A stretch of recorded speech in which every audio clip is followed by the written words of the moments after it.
Keeping Up with Jones, the Lonnie Jones podcast adventure, is brought to you by TKM Incorporated. This company, located in Moss, Tennessee, specializes in erosion control, hydroseeding, hydromulch, silt fence. They do minor excavation work, and they also provide traffic control and construction signs. Their mission is keeping people safe.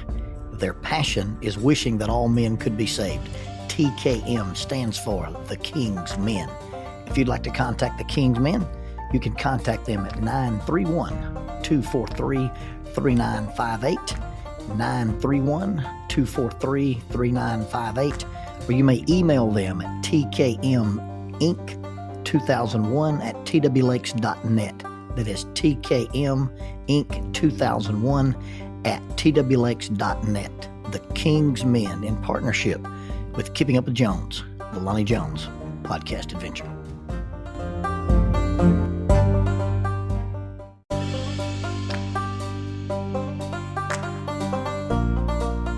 SJ&L General Contractor is a full construction company that primarily focuses on civil construction and asphalt sales in the Huntsville and Fayetteville regions.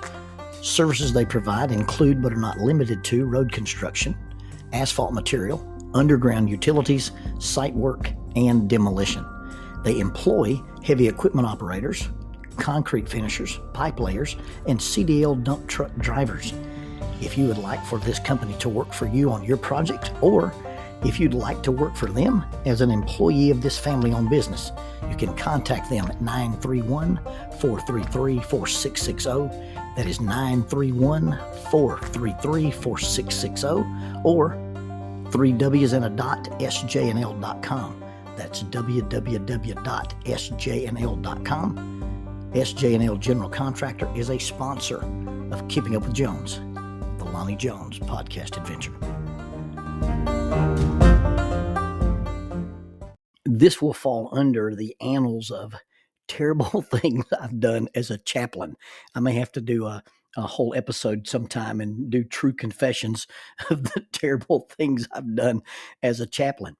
But this happened. I started being a police chaplain as a volunteer in the spring of 1992. And just after I went through the orientation and did an officer survival class with Vic Treadway, I got assigned to the SWAT team. And I was one of the few people who was allowed to ride with those guys without a special letter from the chief. I had carte blanche. I was their chaplain, and I could show up and ride on their power shift. Their power shift, they were a full-time team, and they patrolled from 6 p.m. to 2 a.m., and that's the same time that they trained. And so I was allowed to go and spend the training time with them. And so I started as this young chaplain. I was 29 years old, and I would go down there after work, and I would run with the team and PT with the team, and I would hide in buildings or practice entries, and I'd hide and the dogs would find me, and I'd lay behind a Lexan shield while they blew doors up. And I've been in rooms when they flash banged them, and they call the team out, and the chief had given me a pager, and I went out with the team and, walked up and down the Montesano Mountain in the dark looking for a lost boy in December. And just whatever the team did, I had access to, and I got to have this access to the team. And really, really cool for me to be a civilian and not be a trained police officer, not be a sworn officer, to have this access to these guys.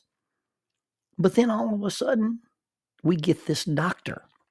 Now, let me go on record that 4 of the finest men that walk on this planet are the guys that have worked with our team as our doctor or as our tactical medic. The original doc was Dr. David Huff, a retired military colonel. When Doc got deployed to Afghanistan, he brought in a guy that he'd worked with in the military, Major retired Rich Colvin, and Rich filled in while Doc was gone. Then when Doc came back, he and Rich both spent about 20 years with the team. In the modern era of the team, we have Dr. Mark Ike, who's an ER doctor, and then Dr. Roni Najjar, who is a trauma surgeon. He's the head of trauma at Huntsville Hospital. And without question and without doubt, 4 of the finest men who ever walked the face of the planet. These guys give their time and are on call and go out in horrible conditions and on the worst nights of the year and spend time away from their families and take time away from their work and volunteer and give their time to our team. And no exception, no caveat, no hesitation, for the finest individuals you'll ever meet. But this is early. I've been a chaplain for about 7 years, and this doctor shows up. And when Dr. Huff showed up the first time, he gets a black jumpsuit, and they give him some body armor. I was wearing soft body armor that was retired from Keith Lassiter. Those of you who are old school enough to know Keith Lassiter, my famous quote that involves Keith Lassiter, his wife said, "That's what every blind man needs is a gun." And so now they give Doc this armor. They give Doc a helmet. They gave Doc a radio. Now, I'd had a radio, and I was working as the tactical liaison after I'd gone through negotiation school, but there were some problems with a civilian having a radio, and when you're on a call like that and things are being recorded, one of our chiefs said, we don't think Lonnie needs to be on a radio anymore, so they took my radio away. I have a radio again, thanks to Mark McMurray, but in those days, but here this doctor shows up, and he gets a helmet, and he gets a jumpsuit, and he gets some armor, and he's got a radio, and who am I, chop liver? Now, don't get me wrong, the team has always been good to me, and one of my most prized possessions is a black cap with a silver cross and a silver pin that says SR, because in the original days, the SWAT team was known as the Special Response Team, and their call sign was SR. So your sergeant was SR1, and then you went down with seniority. So I'd been going to training and hanging out with those guys, and one night at training, an old Vietnam-era sniper, Mike Weeks, walks up to me, and he says, "Well, we've decided if you're going to be down here with us, you're going to wear our colors." And he took my little blue chaplain's cap, and he handed me this black cap with a cross and an SR pin. And among my treasured possessions is the fact that I was given an SR pin. And I'm old school enough and original gangster enough that not only do I have an SR pin, but I also have a SWAT pin. And there's not a lot of guys who have both those pins, but I do, and it's one of my most prized possessions. I'm not saying they treated me bad, but I'm saying for some reason, I kind of thought it was odd that, I've been spending all this time with these guys, and the doctor shows up and gets a helmet and a jumpsuit and some body armor and a radio.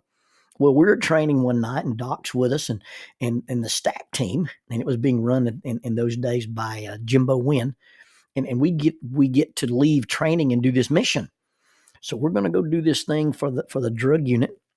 And so the SWAT guys are in their vehicles doing their thing, and they put me and Doc with Jimbo, and Jimbo's driving this Escalade, this car that they've seized from a drug dealer. And I mean, it is tricked out. It's probably an $85,000 ride, and it's got all the bells and all the whistles and the tinted windows and the big rims. And so me and Doc are riding around with Jimbo, and we're kind of on this stakeout watching this thing go.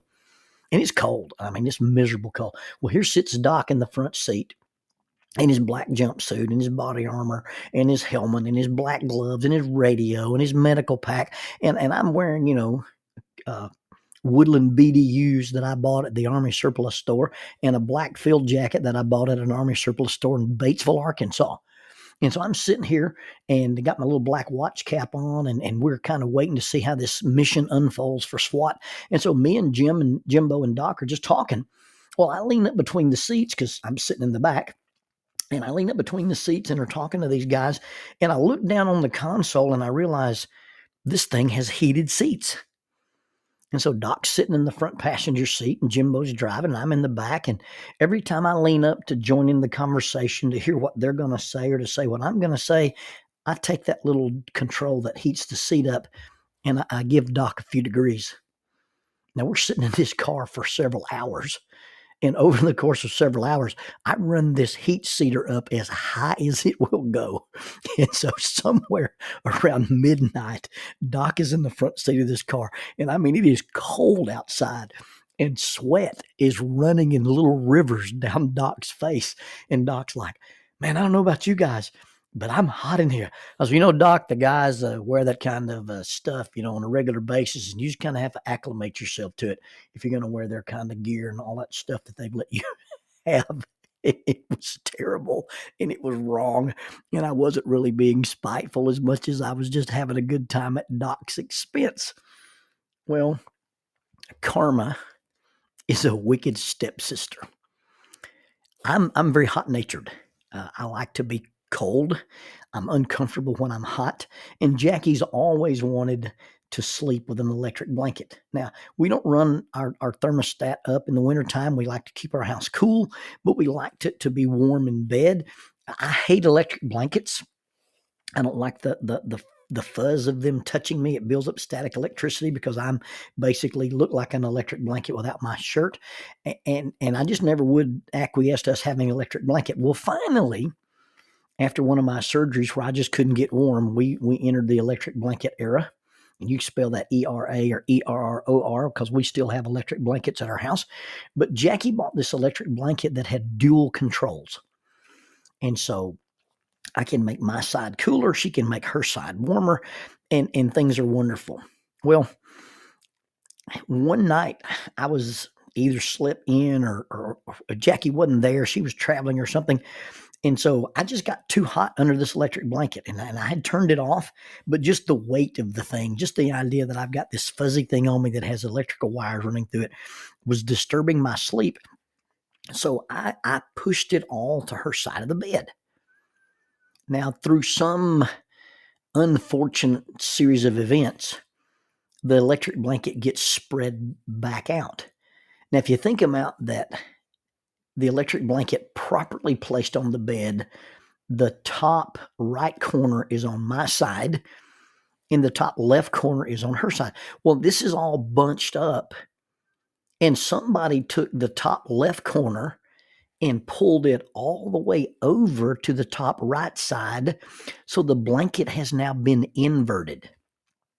And so I'm lying there in the bed one night and I can't get comfortable. I mean, it's just too hot.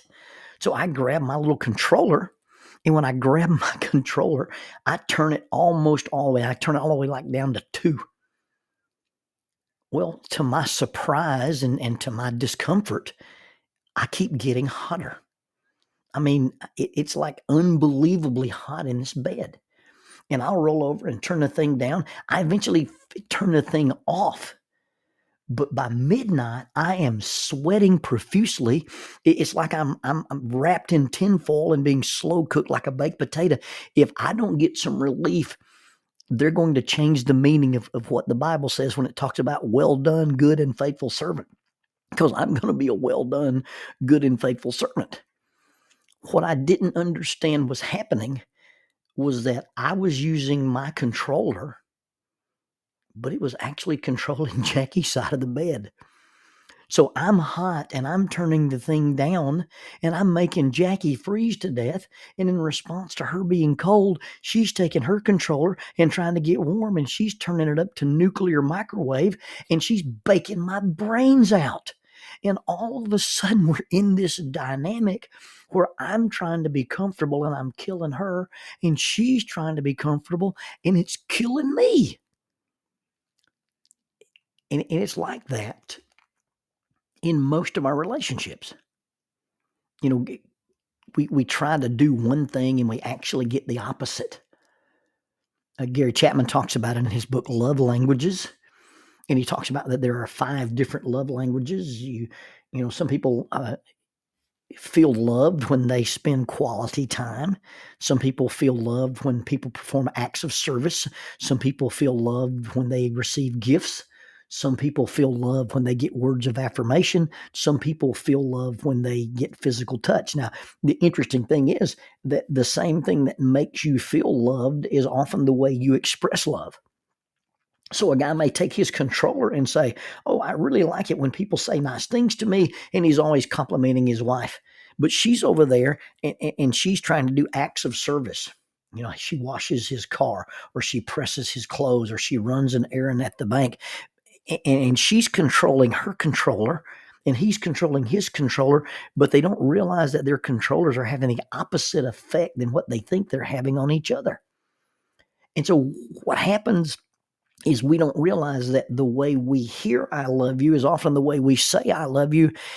And really it needs to be the thing where we figure out how our partner hears I love you, and we need to speak their language. It's the same with the book His Needs, Her Needs by Willard Harley. And basically in the His Needs, Her Needs discussion, he talks about that women and men have different needs. Now, I've been to some of these seminars, and it almost gets taught as a quid pro quo. If you meet her needs, she'll meet your needs. That's not the way that works. The way it works is I need to be aware of your needs, and I need to attune myself to the temperature that you like the bed and not try to force it on you. It's one of those things where I got to figure out that this is something that you need or that you want or that you like, and I do it for you, whether it's gifts or acts of service or words of affirmation or quality time or physical touch.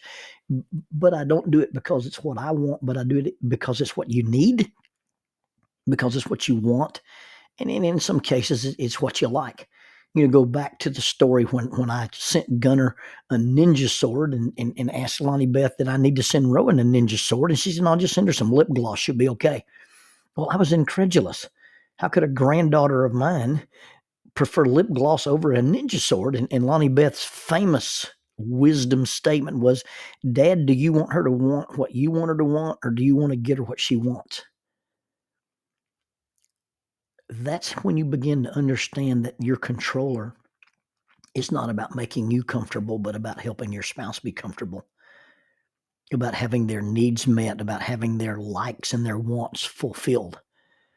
Michelle Davis, in her book or in her discussion of the sex-starved marriage, says you do realize that the person least interested in sex controls it. Well, that's a very unfair and unhealthy dynamic. And actually, it's the same with the person least interested in travel controls how often the couple travels. The person least interested in eating out and social interaction and attending church and going to family functions. All of a sudden, we begin to realize that if I don't understand that, although this is not a big deal to me, it is a big deal to my spouse, and I don't recognize that and I don't attune to that, then what I'm doing is I'm taking this controller and I'm trying to make myself comfortable. And number one, I'm making my spouse really uncomfortable. And inadvertently and unconsciously and unaware, they adjust so that they'll be comfortable, and it ends up making you uncomfortable. When you talk about attunement, getting to know the love map of your spouse, getting to know the love language, understanding that you have differing needs. I often illustrate it in backing a trailer. Now, I used to have a star on my man card that said, he's a man, asterisk, he can't back a trailer. Well, the reason I couldn't back a trailer is because the only trailer I'd ever tried to back was a U-Haul trailer attached to a long wheelbase diesel van that the deacon in charge of transportation at church thought would be a good idea.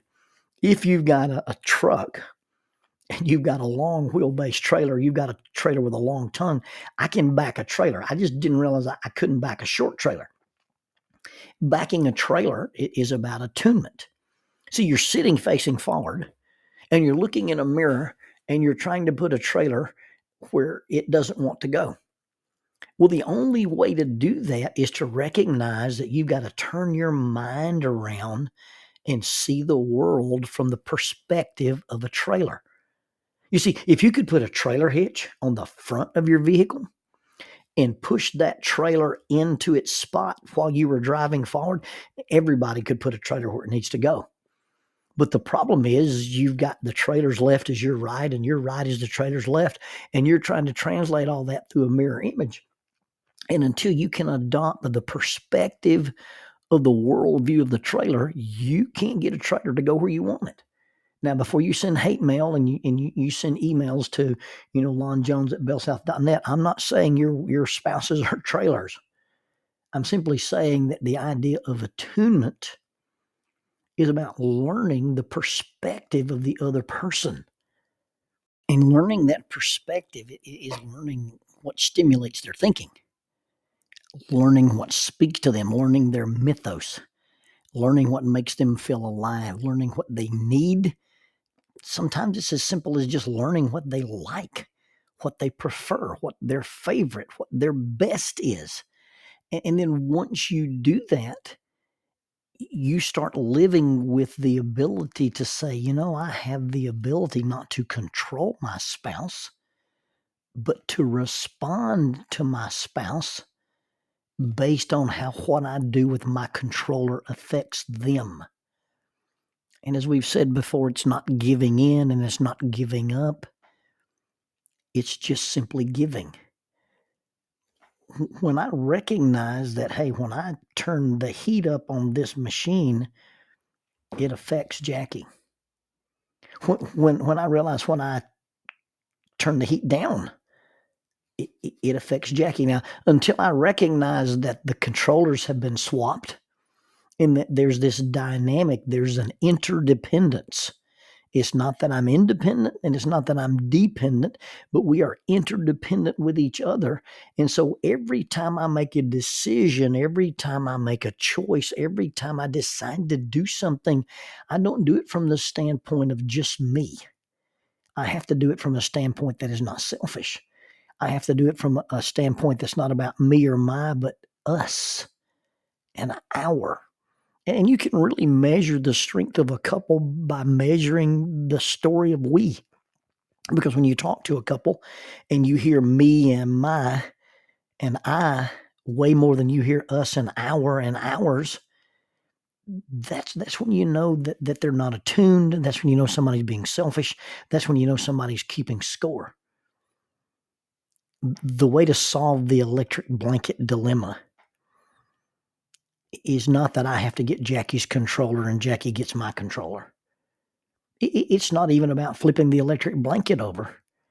It's once you realize the dynamic, once you realize the interaction, before I make a decision about the temperature, before I make a decision about my comfort, in my mind, it's not about control. In my mind, it's not about her control. In my mind, it's simply about swapping sides. And when I swap sides and consider any decision from my spouse's side, then I don't have to be in control. Because what they need, what they want, and what they like affects my thinking. And in an ideal relationship, what I need and what I like and what I want affects their thinking. And it's not about swapping controllers as much as it's mentally putting yourself in their place and simply swapping sides.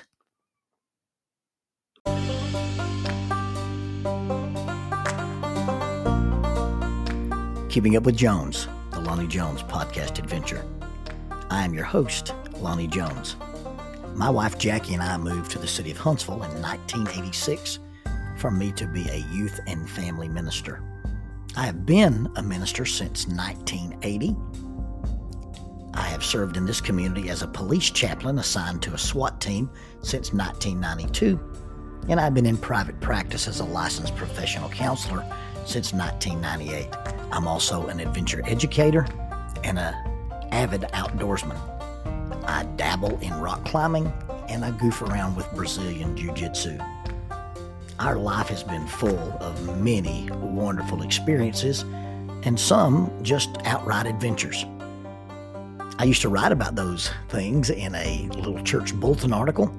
So now instead of asking you to read those things, we're just going to talk about them in our podcast. And as we talk about them, we're going to talk about the facts. The facts lead to concepts, and the concepts lead to application. One caveat about the facts is, for the most part, we're going to tell you the facts just as they happened. But every now and then, we're going to tell you the way other people have told us they remember it happening with a little bit of embellishment. It's all good, clean fun and for educational purposes. Thank you for listening, and we hope you enjoy Keeping Up with Jones.